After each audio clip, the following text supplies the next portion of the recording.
Hello friends. आज हम लोग राष्ट्रपति की शक्तियों के अंतर्गत राष्ट्रपति की क्षमादान की शक्तियां पढ़ेंगे।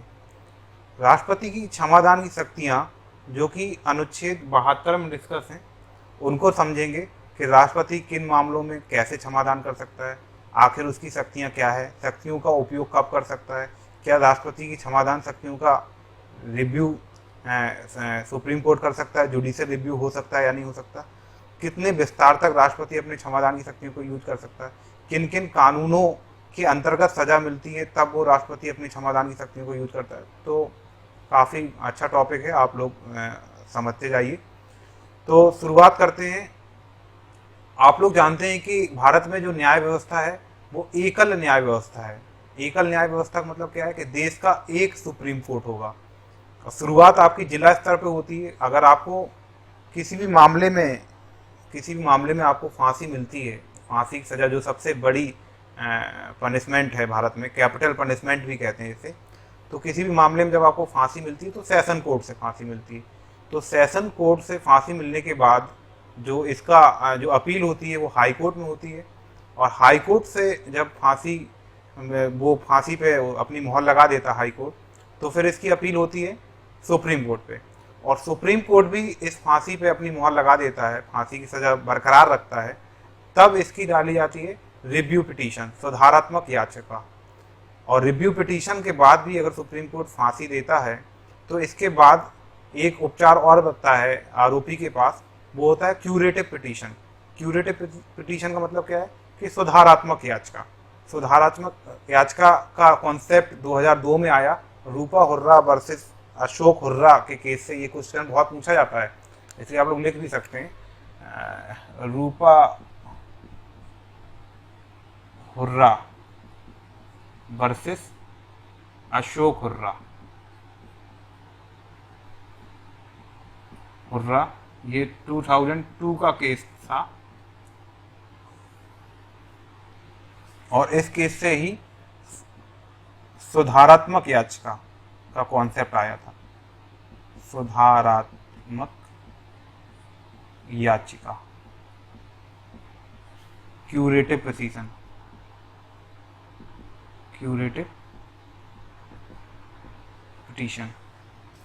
इसका कॉन्सेप्ट आया था।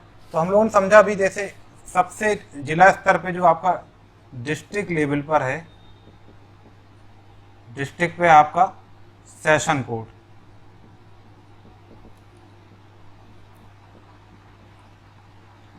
सेशन कोर्ट से आपको जो फांसी मिली उसकी अपील आपकी होगी हाई कोर्ट में। हाई कोर्ट में अपील नहीं होती, वो स्वतः ही पहुंच जाता है, क्योंकि सीआरपीसी का सेक्शन 336 ये कहता है कि उस पर हाई कोर्ट की मोहर लगनी चाहिए उसको। तो आप स्टेट के लेवल पे आपके पास आप जाएंगे हाई कोर्ट, और हाई कोर्ट से भी अगर आपकी फांसी की सज़ा बरकरार रहती है या कोई भी सज़ा बरकरार रहती, तो इसकी अपील आप कर सकते हैं। फिर जो नेशनल लेवल पर है, देश के लेवल पे है, वो सुप्रीम कोर्ट में कर सकते हैं। सुप्रीम कोर्ट में भी अगर फांसी की सज़ा बरकरार रखता है, ये फांसी पर सज़ा बरकरार रखता है, तो इसके बाद आपके पास दो ऑप्शंस हैं। दो ऑप्शंस क्या है कि एक तो आप डाल दीजिए रिव्यू पिटीशन, और रिव्यू पिटीशन खारिज होने के बाद, रिव्यू पिटीशन में सज़ा बरकरार रखने के बाद, इसके बाद जो डाली जाती है वो होती है क्यूरेटिव पिटीशन। तो ये क्यूरेटिव और रिव्यू, इसके बाद ये न्याय का अंतिम स्टेप है। मतलब सुप्रीम कोर्ट ने फांसी की सजा दी, इसके बाद जो पीड़ित है, जो आरोपी है, वो रिव्यू पिटीशन डाल सकता है। इसके बाद रिव्यू पिटीशन में भी वही फांसी की सजा बरकरार रहती है, तो वो क्यूरेटिव पिटीशन डाल सकता है।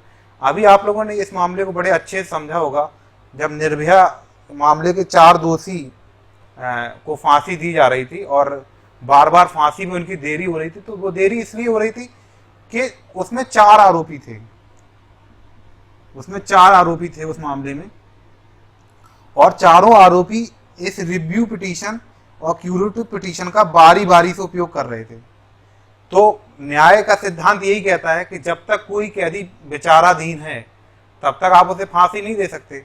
तो पहले एक कैदी नंबर 1 ने रिव्यू पिटीशन डाली तो उसे हफ्ते भर लग गए, तो अभी फांसी टल गई। फिर इसने रिव्यू इसकी खारिज हो गई तो इसने फिर क्यूरेटिव डाली, तो इनकी फिर फांसी टल गई। जब इसके ऑप्शन खत्म हो गए तो दो ने ये कैदी नंबर 2 ने रिव्यू डाली, फिर इसने क्यूरेटिव डाली, फिर 3 ने रिव्यू डाली, फिर क्यूरेटिव डाली, 4 ने, ऐसे करके ये मामला कई महीनों 2 से 3 महीनों तक खिंचा। क्यूरेटिव पिटीशन के बाद अगर फांसी की सजा पर सुप्रीम कोर्ट मोहर लगा देता है तो फिर उस आरोपी के पास केवल एक रास्ता बचता है, वो है राष्ट्रपति के पास दया याचिका। राष्ट्रपति के पास दया याचिका, दया याचिका। तो राष्ट्रपति के पास दया याचिका, तो फिर इन चारों ने इस चीज का बारी बारी से उपयोग किया। तो इस वजह से ये जो फांसी की सजा, जो जनता बार बार गुहार लगा रही थी, जनता आवाज मीडिया से आ रही थी कि न्याय का दुरुपयोग हो रहा है, कानून का दुरुपयोग हो रहा है, तो दुरुपयोग कुछ कमियां थी, लेकिन वो वही सिद्धांत तो वही कहता है, जब तक किसी आरोपी पे विचाराधीन है तब तक आप उसे फांसी की सजा नहीं दे सकते। तो इन लोगों ने बारी बारी से रिव्यू और क्यूरेटिव और राष्ट्रपति के पास दया याचिका का प्रयोग किया। राष्ट्रपति के पास दया याचिका आप समझ रहे हैं कि कब जाएगी, क्यूरेटिव पिटीशन के बाद राष्ट्रपति के पास आप दया याचिका के पास जाएंगे। अब राष्ट्रपति जो दया याचिका में शक्तियों का प्रयोग करता है वो अनुच्छेद 72 के तहत शक्तियों का प्रयोग करता है।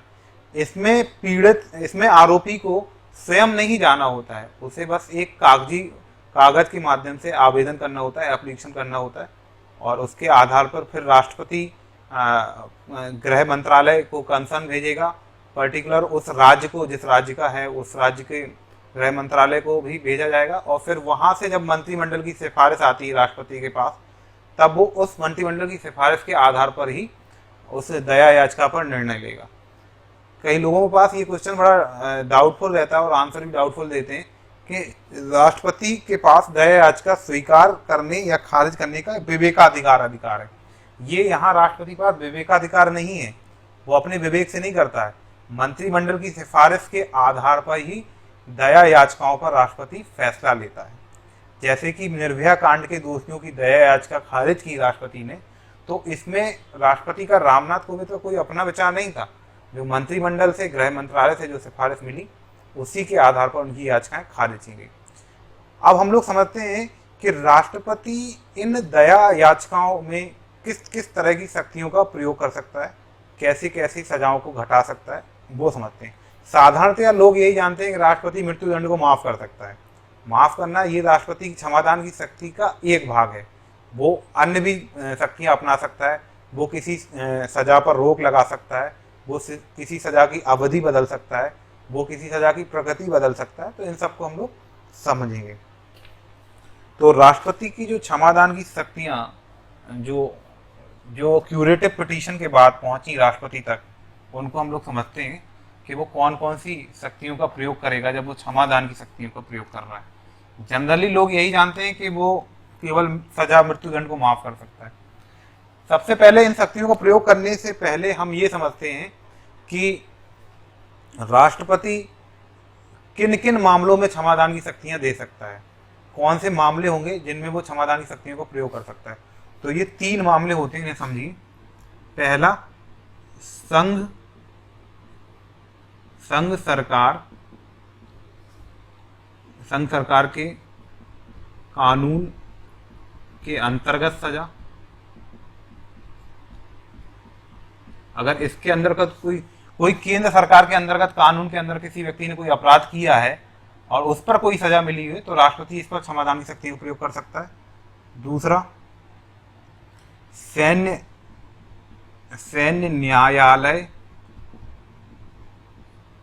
न्यायालय में मिली सजा,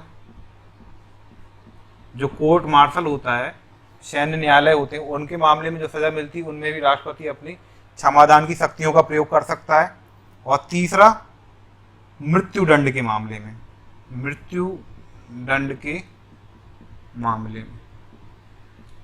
ये मृत्युदंड के मामले में उसे क्षमादान की शक्तियों का प्रयोग कर सकता है। तो यहाँ हमने समझा ये 3 चीजें हैं जिसके अंतर्गत राष्ट्रपति क्षमादान की शक्तियों का प्रयोग कर सकता है। संघ सरकार के कानून के अंतर्गत सजा हो, सेंट्रल गवर्नमेंट का कोई कानून का वायलेशन हो, उसके अंदर किसी व्यक्ति को सजा दी गई हो, सैन्य न्यायालय, कोर्ट मार्शल में मिली हुई सजा, या मृत्युदंड के मामले में वो क्षमादान की शक्तियों का प्रयोग कर सकता है। तो अब हम समझते हैं कि क्षमादान की कौन कौन सी शक्तियां होती हैं।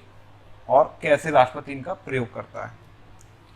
क्षमादान की जो सबसे पहली शक्ति है वो है लघुकरण।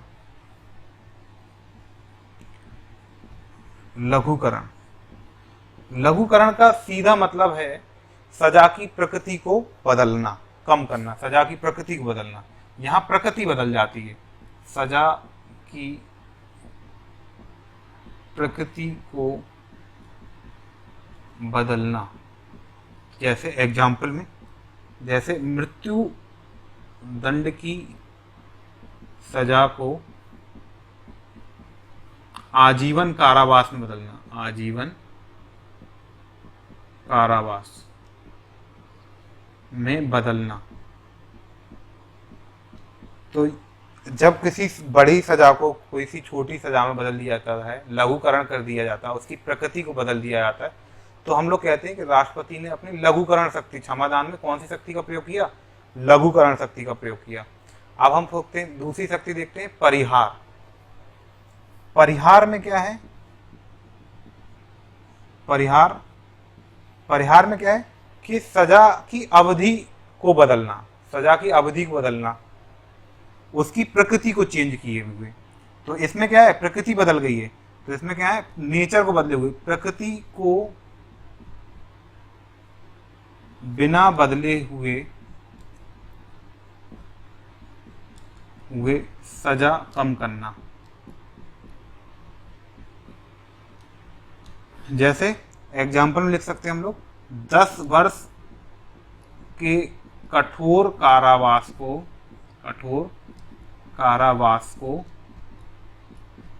2 वर्ष का कठोर कारावास में बदलना। तो यहां गौर करिए कि यहां पहले उसे कितनी मिली थी? 10 वर्ष का कठोर कारावास मिला था। सजा की प्रकृति क्या थी? कठोर कारावास। और फिर उसने, राष्ट्रपति ने परिहार शक्ति का प्रयोग करते हुए कितना कर दिया? 2 वर्ष का कठोर कारावास। तो इसमें सजा की प्रकृति को नहीं बदला, नेचर ऑफ द मतलब उसने नेचर ऑफ द पनिशमेंट नहीं बदला, द कठोर श्रम को कठोर श्रम बना दिया, बस उसकी अवधि को कम कर दिया। तो ये कहलाता है परिहार। अगला जो सजा राष्ट्रपति प्रयोग कर सकते हैं वो है विराम।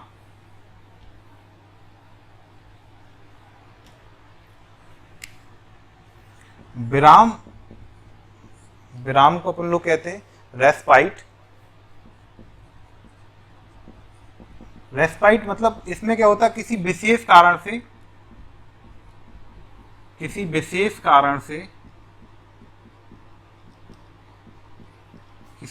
कारण से सजा को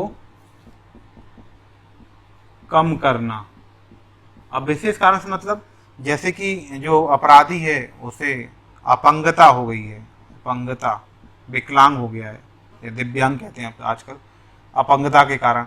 या कोई महिला अपराधी है, वो गर्भवती है, गर्भवती महिला अपराधी को उसने क्या किया? फांसी पर रोक लगा दी। तो उसने रिस्पाइट किया, क्योंकि उसमें गर्भवती में क्या हो रहा है? आप उस व्यक्ति को तो सजा दे ही रहे हैं, साथ में उसमें गर्भ में पले हुए बच्चे को भी सजा दे रहे हैं। तो जो प्राकृतिक न्याय के सिद्धांत का विरोध, मतलब सिद्धांत के विपरीत है कि किसी व्यक्ति जो जिसने अपराध ही न किया हो उसे सजा का भागी बनाना, तो गर्भवती महिला की सजा पर, गर्भवती महिला की सजा पर, और अपंगता मतलब अपंग कैदी होते हैं, जो विकलांग कैदी होते हैं, बीमार कैदी है, कोई लास्ट का बिल्कुल कैदी बचा हुआ है, तो उसको उस कारण उसकी सजा पर, विशेष कारण से सजा को कम करना। ठीक है, तो ये होता है अपना विराम। अगला देखते हैं प्रविलंबन।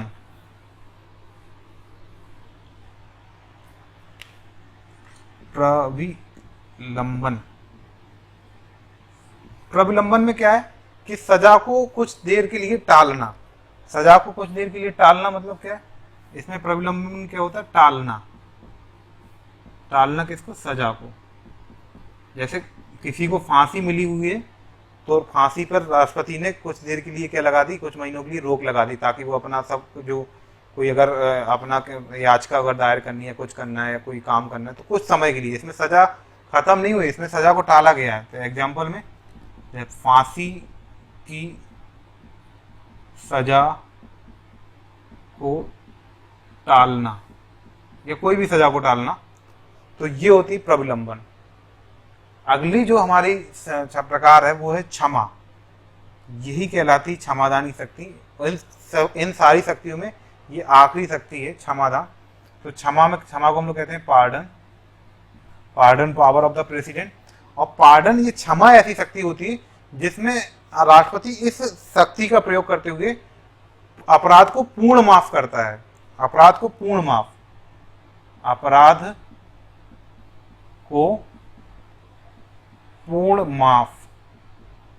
अपराध को पूर्ण माफ करने से मतलब क्या समझ रहे हैं आप लोग, कि व्यक्ति को ऐसा माना जाएगा कि वो मतलब पाक साफ है, उसने कोई अपराध किया ही नहीं है। जैसे अगर व्यक्ति ने मृत्युदंड की सजा पर पार्डन पावर का प्रयोग किया है तो वो मृत्युदंड तो उसे मिलेगा ही मिलेगा नहीं, और सारी सजाएं उसकी माफ हो जाएंगी, व्यक्ति बिल्कुल साफ सुथरा माना जाएगा। मतलब इसमें सजा को पूर्ण माफ किया जाता है। जैसे मतलब उसे आजीवन कारावास मिला है तो आजीवन कारावास में पार्डन पावर का प्रयोग करते हुए राष्ट्रपति ने उसे पूर्ण माफ कर दिया, मतलब वो मुक्त होगा और ऐसा समझा जाएगा, मान लो कि वो अपराधी था ही नहीं। तो ये वो शक्ति होती है इन सभी प्रकार की शक्तियों में। इन सभी प्रकार की शक्तियों में ये वो शक्ति पांचवी शक्ति है जिसमें राष्ट्रपति सजा को पूर्ण माफ करता है। और अधिकतर याचिकाएं इसी को लेकर लगती हैं कि आप क्षमादान दीजिए। ये इसी कहते हैं क्षमादान की शक्ति, कि पूर्ण किए हुए अपराध को पूर्ण क्षमा करिए। अब ये क्वेश्चन उठते हैं भारतीय लोकतंत्र में कि इस राष्ट्रपति को समाधान देने शक्तियों का उद्देश्य क्या है। तो उद्देश्य कुछ नहीं है, माना यही जाता है कि मतलब किसी व्यक्ति के प्राण छीनना ये सबसे निकटतम कृत्य होता है, और व्यक्ति के पास एक अंतिम गुहार के लिए कोई चीज, कोई रास्ता, कोई उपचार, कोई रेमेडी बचनी चाहिए कि जिससे वो अपनी मतलब अपने आप को सुधार कर सके। क्योंकि सजा का सिद्धांत यही माना जाता है कि सजा का उद्देश्य अपराधी को सुधारना होता है, ना कि अपराधी को मतलब सजा के माध्यम से उसे मतलब और अपराध की तरफ ले जाना। तो आप देखते भी होंगे जेल में सुधारात्मक कार्य कराए जाते हैं और उद्देश्य सजा का सुधारना होता है। तो इसी सुधारात्मक सिद्धांत के तहत दया याचिकाएं भारत में स्वीकार की जाती हैं राष्ट्रपति के द्वारा। और राष्ट्रपति को मैंने जैसे पहले बताया कि राष्ट्रपति का अपना कोई विवेक नहीं है कि किसे उसमें क्षमादान देना है, किसकी टालना है, किस पे परिहार करना है, किसका लघुकरण करना है। उसको इन सारी शक्तियों का प्रयोग मंत्रिपरिषद की सिफारिश से करना है, मंत्रिपरिषद की सिफारिश से करना है। ये मामला उठा था सुप्रीम कोर्ट के पास, और सुप्रीम कोर्ट ने Maruram versus union of India, case का नाम है Maruram versus union of India, ये केस था। और इस केस में सुप्रीम कोर्ट ने कहा था कि राष्ट्रपति क्षमादान की शक्तियों का प्रयोग अपने विवेक पे नहीं करता है, वह मंत्रिपरिषद की सिफारिश पे करेगा। तो इसमें क्षमादान की शक्तियों के लिए किसकी सिफारिश चाहिए? क्षमादान की शक्तियों के लिए, ये क्वेश्चन बहुत पूछा जाता है, क्या विवेकाधीन शक्तियां राष्ट्रपति की? नहीं, विवेकाधीन नहीं है। क्षमादान की शक्तियों के लिए, समाधान की शक्तियों के लिए मंत्रिपरिषद की सिफारिश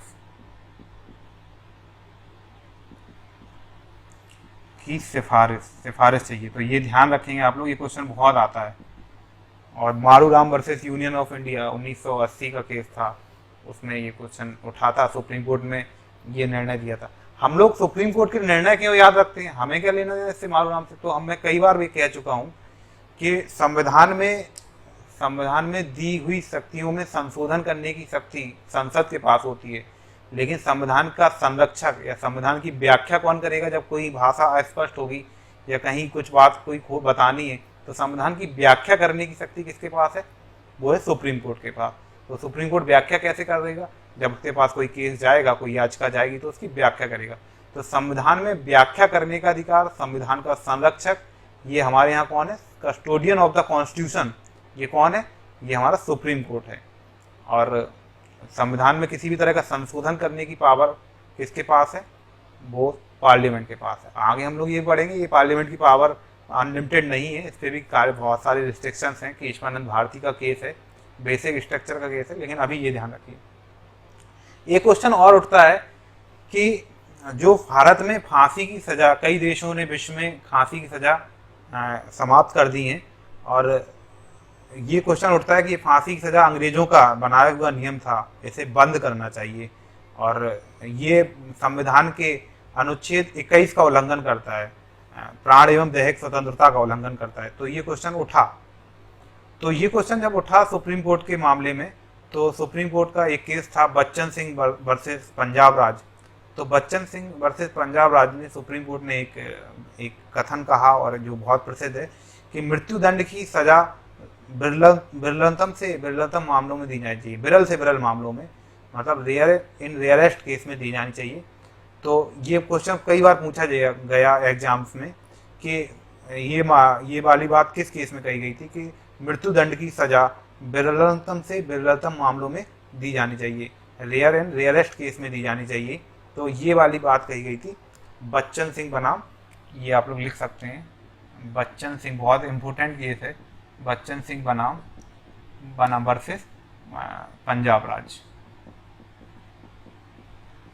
तो इस वाले केस से ये बात निकल के आई थी कि दुर्लभतम से दुर्लभतम, विरलतम से विरलतम मामलों में, रेयर से रेयरेस्ट केसेस में ही मृत्युदंड की सजा का उपयोग करना चाहिए। अब यहाँ पर जब हम राष्ट्रपति की क्षमादान की शक्तियाँ पढ़ रहे हैं, तो इसी के साथ हमें याद रखना होगा राज्यपाल की क्षमादान की शक्तियाँ, क्योंकि राज्यपाल भी क्या करता है, वो क्षमादान दे सकता है। तो इसको साथ में ही पढ़ते हैं हम लोग। राज्यपाल किन मामलों में क्षमादान दे सकता है, कितना क्षमादान दे सकता है, तो इसको हम लोग समझते हैं। जनरली लोग यही जानते हैं, देखो राज्यपाल की क्षमादान की शक्तियाँ राज्यपाल की क्षमादान की शक्तियाँ, तो शक्तियाँ राज्यपाल की क्षमादान की शक्तियाँ हैं अनुच्छेद 161 में, 161। इसके कुछ इंपॉर्टेंट पॉइंट्स हैं जो हमें याद रखने, जैसे राज्यपाल के पास मृत्युदंड को क्षमा करने की शक्ति नहीं होती है, मृत्युदंड को माफ नहीं कर सकता है, मृत्युदंड को क्षमा नहीं कर सकता है। तो मृत्युदंड को क्षमा करने की शक्ति नहीं, अरे मृत्युदंड को क्षमा करने की शक्ति नहीं है, ये बात ध्यान करो। पार्डन पावर प्रयोग नहीं कर सकता वो, लेकिन बाकी सारी पावर जैसे कि लघुकरण, परिहार, विराम, प्रविलंबन। तो क्वेश्चन अगर पूछा जाए कि राज्यपाल क्या मृत्युदंड की सजा पर रोक लगा सकता है, हाँ रोक लगा सकता है, लेकिन वो क्षमादान नहीं कर सकता, मतलब पूरा अपराध मुक्त नहीं कर सकता। क्या राज्यपाल मृत्युदंड की सजा की प्रकृति बदल सकता है, हाँ बदल सकता है। यहाँ ये डाउटफुल बड़ा क्वेश्चन रहता है। मैं फिर से बता दूं कि राज्यपाल केवल मृत्युदंड को क्षमादान नहीं कर सकता, क्षमादान मतलब उसे कि पूरा मतलब अपराधी पूर्ण मुक्त हो जाए, बाकी जो 4 पावर्स हैं, विराम है, परिहार है, लघुकरण है, प्रविलंबन है, वो सारी पावर यूज कर सकता है मृत्युदंड में, लेकिन मृत्युदंड में कौन सी पावर यूज नहीं करेगा, क्षमादान वाली पावर यूज नहीं करेगा। और दूसरी चीज, सैन्य मामलों में राज्यपाल को क्षमादान की शक्तियां नहीं हैं,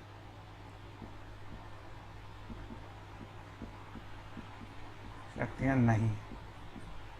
तो ये 2 चीजें हैं जो राज्यपाल को नहीं है, बाकी सारी पावर्स वैसी हैं जैसी कि राष्ट्रपति की हैं।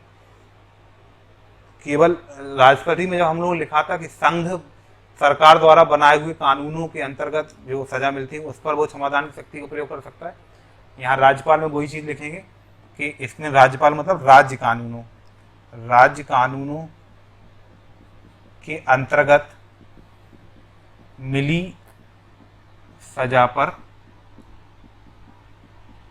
क्षमादान का प्रयोग। तो जो राज्य कानून के उल्लंघन पर जो सजाएं मिलती हैं उस पर राज्यपाल की क्षमादान की शक्ति का प्रयोग हो सकता है। राज्यपाल मृत्युदंड को क्षमा नहीं कर सकता, बाकी सारी चीजें कर सकता है। सैन्य मामलों में भी राज्यपाल क्षमादान नहीं कर सकता, और राज्यपाल को भी क्षमादान की शक्तियां विवेकाधीन शक्तियां नहीं है, इनकी भी सिफारिश किससे मिलेगी, राज्य मंत्रिमंडल से मिलेगी। तो राज्य के मंत्रिमंडल से इनकी सिफारिश मिलेगी। तो ये राज्यपाल की क्षमादान की शक्तियाँ। तो राष्ट्रपति की क्षमादान की शक्तियाँ 72 में और राज्यपाल की क्षमादान की शक्तियाँ 161 में। वो हमने बता ही दिया आप लोगों के क्षमादान कैसे, पूरा सजा का स्टेप क्या होता है, session court, high court, supreme court, review petition, curative petition, और फिर इसके बाद आती है क्षमादान की याचिका राष्ट्रपति पर। तो आप लोग देखते रहिए हमारा वीडियो और ज़्यादा से ज़्यादा लाइक करें, सब्सक्राइब करें, और आगे भी अगर कोई क्वेश्चन आपको अगर इस सजा से रिलेटेड पूछें तो ज़रूर कमेंट बॉक्स में लिखें। Thank you for watching this video. I continue.